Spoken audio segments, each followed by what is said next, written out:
कोई भी अखबार की कटिंग आती है या सच में ऐसा कुछ होता है तो हम बहुत जल्दी विचलित हो जाते हैं और हमें लगता है कि सर हम प्रिपरेशन कर रहे थे तो क्या आने वाले टाइम में क्या स्थायी भर्तियां नहीं आएंगी, केवल ये संविदा आधारित भर्तियां ही आएंगी। और यदि संविदा आधारित भर्तियां आगे जाके परमानेंट हो जाती हैं तो क्या हमें इन चीजों के लिए आवेदन करना चाहिए क्या? पूरा बहुत शॉर्ट एनालिसिस करके आपको बता रहा हूँ। ये ऐसी जो योजनाएं हैं विद्या संबल योजना, और ये हर सरकार लेके आई है। कांग्रेस सरकार के टाइम ये योजना आई थी, आज भी ये चल रही है। अलग चीज है हम उस समय भी विरोध नहीं कर पाए और आज भी अपन लोग इन चीजों को चला रहे हैं और उसका परिणाम है कि हम भुगत रहे हैं। दो चीजें मैं आपको बता दूं। पहली बात तो विद्या संबल योजना, इसमें क्लियर लिखा है कि अस्थायी योजना है। यद्यपि इसका परिणाम कॉलेज एजुकेशन में नेगेटिव देखने को मिला। कॉलेज एजुकेशन में जो विद्या संबल पे लोग लगे हुए हैं वो बार बार कोर्ट में जाते हैं। और जो राजसेस कॉलेजें हैं, जो नई कॉलेजें जितनी भी खोली गई, वहां पे नए व्यक्ति जो स्थायी भर्ती वाले हैं ना तो उनकी पोस्टिंग हो सकती है, उनका डेपुटेशन होता है तो भी प्रॉब्लम आती है, वो कोर्ट में चले जाते हैं। एक प्रकार से जाके वो कॉलेज एजुकेशन में जिस प्रकार से स्थायी भर्ती यानी कि राजसेस कॉलेजों में स्थायी भर्ती होनी चाहिए, लेकिन सिर्फ इस योजना की वजह से पूरा का पूरा मामला अटक रहा है। तो क्या कहीं स्कूल एजुकेशन में भी ऑलरेडी ये चली आ रही है? मैं नहीं कह रहा कि वर्तमान सरकार ने लागू की है, सरकार पिछली वाली ने लागू की थी, लेकिन चली आ रही है।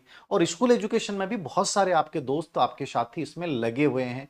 क्या सर वो जाके कोर्ट में चले जाएंगे? देखो, इसमें नियमावली क्लियर है कि ये केवल अस्थायी भर्ती है। जैसे ही कोई स्थायी पद आता है उस व्यक्ति को हटना पड़ेगा, और ये कॉलेजों में भी हटना पड़ता है, स्पेशली जो हमारी जो परमानेंट कॉलेज हैं राजसेस कॉलेजों के अलावा। यद्यपि राजसेस कॉलेजों में भी विद्या संबल के स्थान पे स्थायी नियुक्ति होनी चाहिए। इसकी डिमांड, इसकी मांग हम लोगों ने एक आंदोलन के जरिए की थी, लेकिन यद्यपि नहीं सुनी गई, एक अलग चीज है।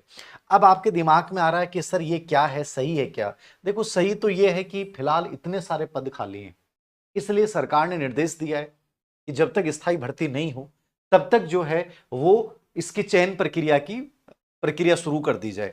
अब आप में से दिमाग में आ रहा है कि सर हम आवेदन कर दें। देखो, आपको लगता है कि मैं आवेदन करूं, ठीक है, मुझे 400 रुपए प्रति घंटे के मिलेंगे, 2 क्लास ले ली, 350 रुपए सेकंड ग्रेड में मिलेंगे, ठीक है, थर्ड ग्रेड में 300 रुपए प्रति मिलेंगे, कॉलेज एजुकेशन में लगभग 45,000 रुपए महीने के हो जाते हैं। तो मतलब एक प्रकार से कॉलेज एजुकेशन में तो जो लोग लगते हैं वो स्पेशली वो लोग लगते हैं जो ऑलरेडी पीएचडी हैं और जिनके पास एक लंबा एक्सपीरियंस है।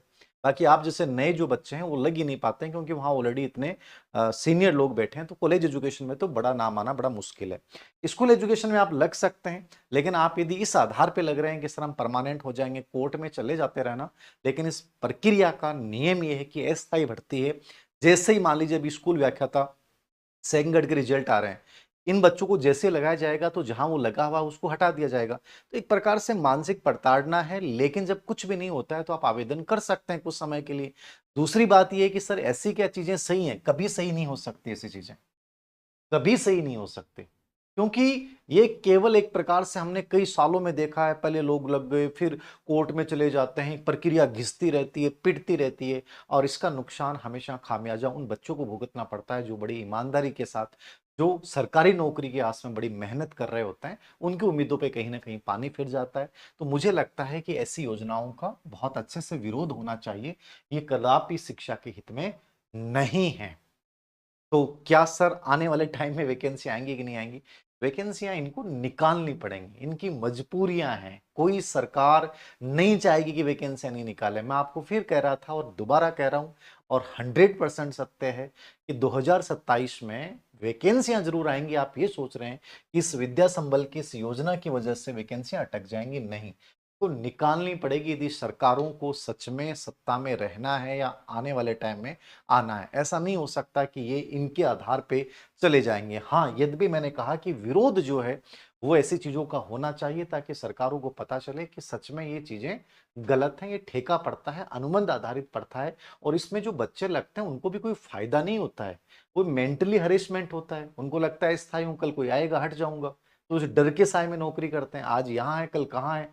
ना ढंग से गवर्नमेंट की तैयारी कर पाते हैं, ना वहां माइंड में वो चीजें चलती रहती हैं। तो कुल मिला के इसका फायदा किसी को नहीं होना है। हाँ, सरकारों के राजकोष को जरूर फायदा हो जाता है, ये कुछ समय के लिए लोग रख लेते हैं, परमानेंट को ज्यादा पैसे देने पड़ते हैं। तो सरकारों को अलावा किसी को कोई फायदा नहीं होना, ना एजुकेशन को होना है, ना अभ्यर्थियों को होना है, जो लग रहे हैं उनको होना है, किसी को नहीं होना है।